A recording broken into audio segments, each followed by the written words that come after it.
We hope that if you have any more details, please reach out to RiverBender and help in the search. But Webb, getting back to Pere Marquette, what's it been like being at the state park? Because just every day it feels like you're learning something new. Yeah, it's been, I'm new to the Midwest, and it's been, like I said, a learning process, and I've really felt like I've made an impact, and I've got to work with students, I've got to work with the public, I've got to work with, my constituents and my peers, and it's been really rewarding, and I hope to be doing this for a while. There you go, man. Well, you're a busy guy. I like that you like to work. I do. I enjoy staying busy, so. What is your biggest kick out of the guided hikes? When you're walking with folks and you're getting to talk about the area, what's the big reason you do it? Well, apart from education, so I really enjoy teaching people about the ecology of their backyard. Mm-hmm. I think that in the modern curriculum of how we learn, we don't really learn about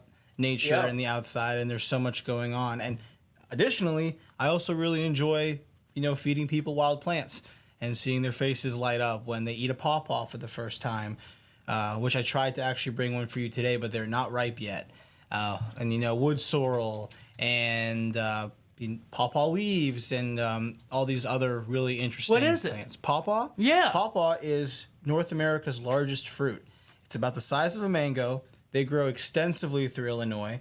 If you're ever walking in the woods and you see big cordate leaves, not cordate, they're palmate, I don't remember the word for it, but they're shaped like big teardrops. And if you break the leaf open, it smells like pepper, black pepper. It's got the same chemical that black pepper has in it called pepperine. And they produce these fruits.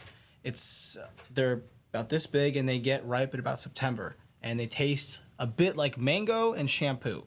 And they're pretty good. They're tasty. Mango and shampoo. Yes. And the reason we don't have them in the grocery stores is that they're hard to harvest, and not every tree produces it every year.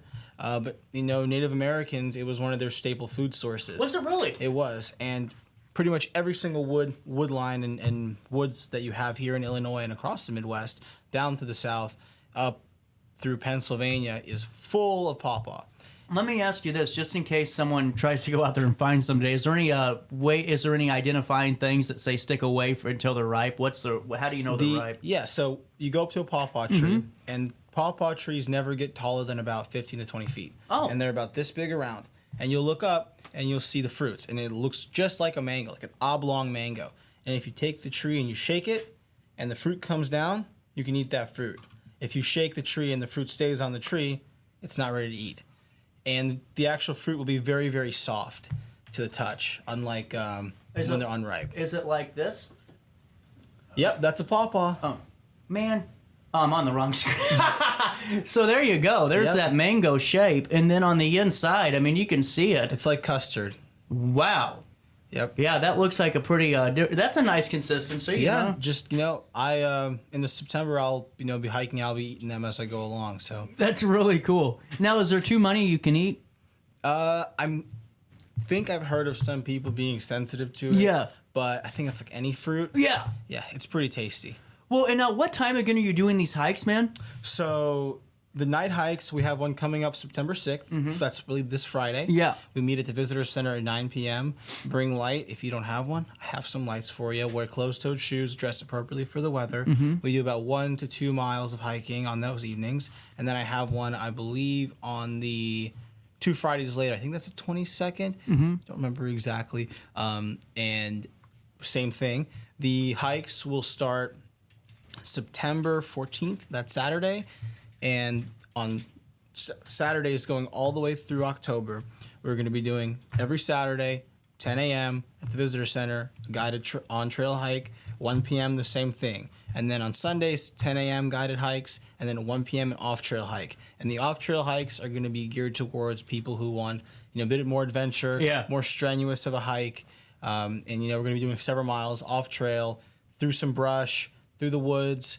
We're going to get dirty. We might get stung. It's going to be a great time. There you go. And then now, did you have a new website for this that you told me about? Well, not yet. Not yet? Not yet. So we'll Almost? be working on that, yeah. Stay tuned. But it's a really great opportunity. And if you haven't really gone out, and I think that's another problem with Pere Marquette that we have, is we see it so much and we say it so much, we think we go all the time, but we haven't been in months or years. And what better time to go out than the middle of almost fall, you know, beginning of fall, and being a part of it. Yep, and absolutely. And to those folks who, you know, have done every trail at Pere Marquette and say, oh, I've done it, come to my off-trail hikes. I have been extensively hiking the woods, you know, throughout the park off-trail. So, for example, we have 9 miles of hiking trail and 9 miles of equestrian trail. That not too much, but only about 15 to 20% of the park is actually accessible by trail. The rest of it, you got to just walk into the woods.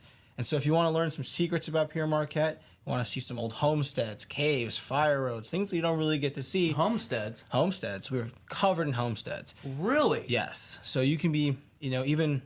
I live in the park, and behind my house is an old fire road. You go down that fire road, you go up an embankment, up a bluff line, and there is an old cabin up there. And if you come to one of my off-trail hikes, we can go take a look at it. Man, that is cooler than hell. I would have never thought it there. It must be because of the way it's, I don't know, maybe the trails are, because you think you've seen it all when you go through the trails. Yeah. So, like I said, those trails are original to the park from the 1930s. That's incredible. But we've gained, you know, 10,000 acres since then. Can you go see the old missile silo? You can see parts of it. Yeah, parts okay. of it. Yep. That's cool. Yep, it's still there. Barracks are there. The vehicles are still there. But that's, you know, that's drivable. We can. Oh, is that? Yeah, you can go right up to it and see it. But we can, you know, what I like to do is every time I have a little bit of spare time, I'll go find a new spot in the park, pick a direction, and just go. I'll be darned. That's awesome, man. And now, what else is coming down the pipeline, too? I know that you were working on a ton of stuff. Yeah, we're going to be having a pawpaw harvest event. That's cool. Yep, we're going to go hunting for pawpaws, and I'm going to do that in about 2 weeks when they're ripe. We're going to be doing, learning about how Native Americans used clay, and we're going to be making clay pots the same way that they did it. They didn't have a kiln, did they? No, we're gonna be skipping the kiln part. Oh, and we're gonna be using self-drying clay. That's cool. But you know, even though they would, you know, put it in the fire and they do some form of glazing, we're doing it like that just because it's a little easier. Than building a fire, but same technique, same methods, and a bunch of other cool stuff that will when I make those things happen, we'll be talking about them too. That's really cool. You got a moment to stick around? Sorry? Got a moment to stick around? Yes, sir. 10:40. We'll take a quick break. More of our daily show hits you next right here on RiverBender.com, Roku TV. Since 1993, Sparks Junk Removal is always adapting to the needs of our clients. That is why we now offer weekly trash pickup for selected areas. Plus, we offer driveway-safe rubber-tired dumpster rental. Give us a call today at 618-781-1407 or visit us at sparksjunkremoval.net. I just got a new air conditioner. Top of the line. I bet mine's better. It's so efficient and quiet, I hardly know it's running. I've got you both trumped. I've got a Linux. So do I. Barrett Heating and Cooling carries Linux products to meet any budget. Don't gamble with your energy dollars. Call Barrett Heating and Cooling and start saving today. Lennox. Innovation never felt so good. Ready for fantastic deals? Head to Village Dispensary, where every day is a celebration. Start your week with 25% off Dog Walker pre-rolls on Monday. Tuesday, enjoy 25% off Divs gummies. On Wednesday, enjoy 30% off Nevada pens. On Thursday, it's 30% off CQ sodas, margaritas, and more. Friday, enjoy 3.5 grams of Megatron by NGW and Cronuts number 4 by Paul Bunyan for $25. Visit VillageDispo.com and shop now. Life's better when you're under the American Family Insurance roof, because they know your house is home base for their dreams. Whether it's a kid like me aiming for the big leagues, ready? Future rocket scientist, or a budding prima ballerina. When you feel totally protected, your family's free to pursue their dreams. Which is good. Let's go. American Family Insurance. Get paid to go solar. We're not solar bros. At Grid, we're solar pros. We explain the process behind solar power so you can make an informed decision. We'll work with you to make owning your power as simple as possible and affordable with zero down financing and payment options. Our only goal is to save you money. Call Grid when you're ready to be independent of the power company. You're listening to Our Daily Show with CJ Nasello on RiverBender.com.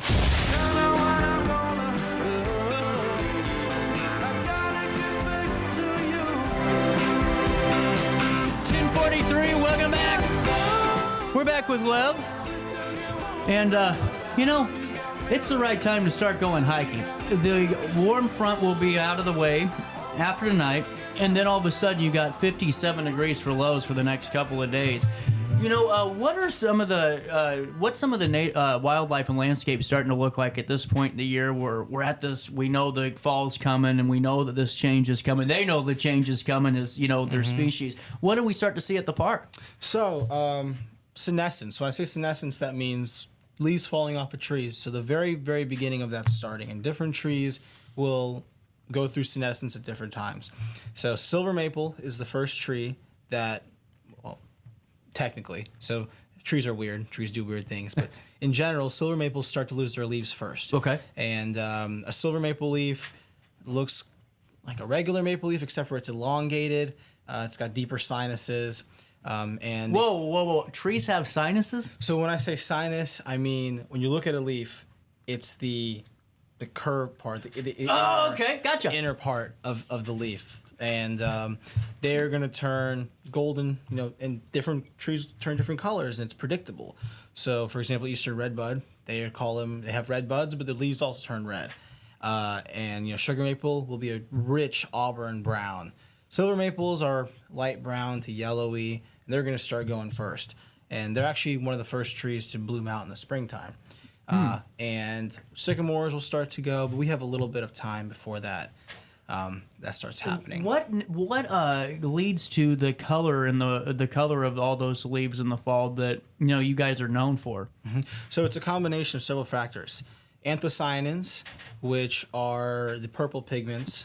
Carotenoids, which are the orangey pigments, and as that chlorophyll and that leaf dies, less and less cells are producing that chlorophyll, and so you're actually just seeing the color of the leaf, the amount of those pigments in those leaves. And so if for example, if you're ever walking, let's say in the woods, and you see a really sunny patch, and you see a plant, and let's say you know what that species is, but the leaf is a super dark, weird color.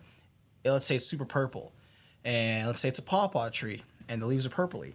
Well, that tree is producing anthocyanins, which are the same thing that makes kale purpley. Okay. And carotenoids make carrots orange.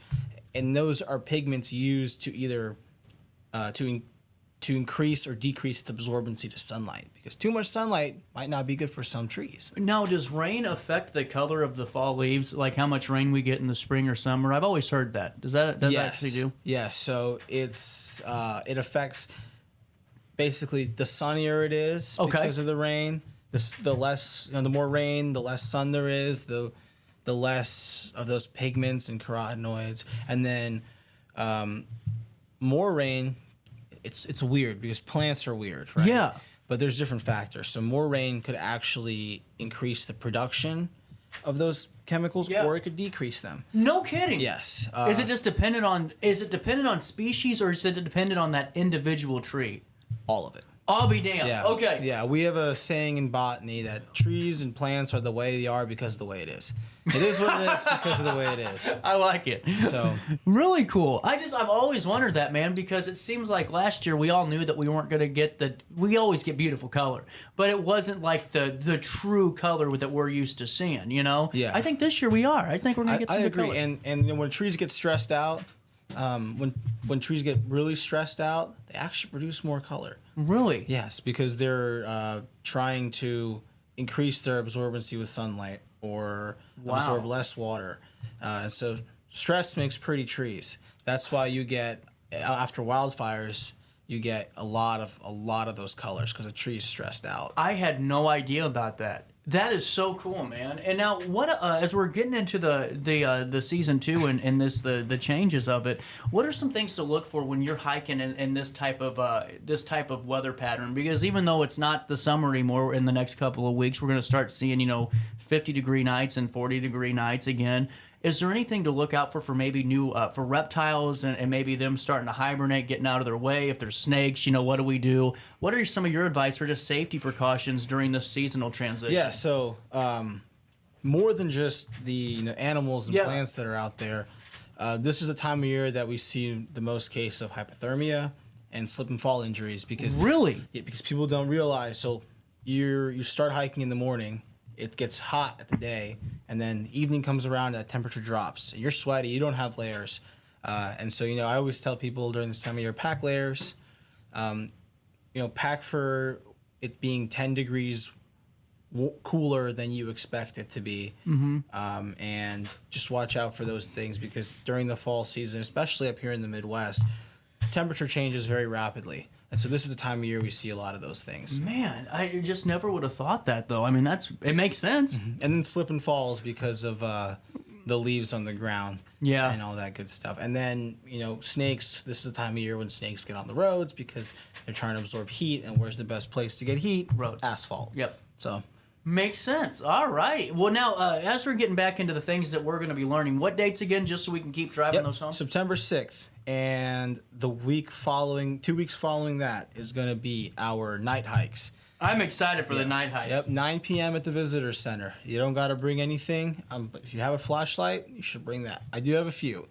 And then starting in September, the week of September the 14th, all the way through October, every Saturday, 10 a.m., we're going to have every Saturday, Sunday. So Saturdays, 10 a.m., guided hike. 1 p.m., same thing. Sundays, 10 a.m., guided hike. 1 p.m., off-trail hike. Cool. And the off-trail hikes are going to be geared towards more advanced hikers, more strenuous. So maybe don't start with the off-trail hike if you haven't hiked before. Absolutely. Start with the guided hike, and maybe move your way up if this is your first hiking experience. Absolutely. But don't be afraid. Come on down. I like We're gonna that, have man. a good time. No, and what are they going to learn on these hikes too? We're going to learn about flora, fauna. We're going to learn about rocks and soil and talk about the history of the park, history of the area, Native American uses of the area. Really cool, man. A lot of times I'll kind of wing it. I'll go in, see what I can find, and I promise you we'll be eating something on almost every hike. Really? Yes, sir. I'm excited. You guys can find out more information by going to what? You can go to our Facebook page, or just give me a call at the Visitor Center. I like it.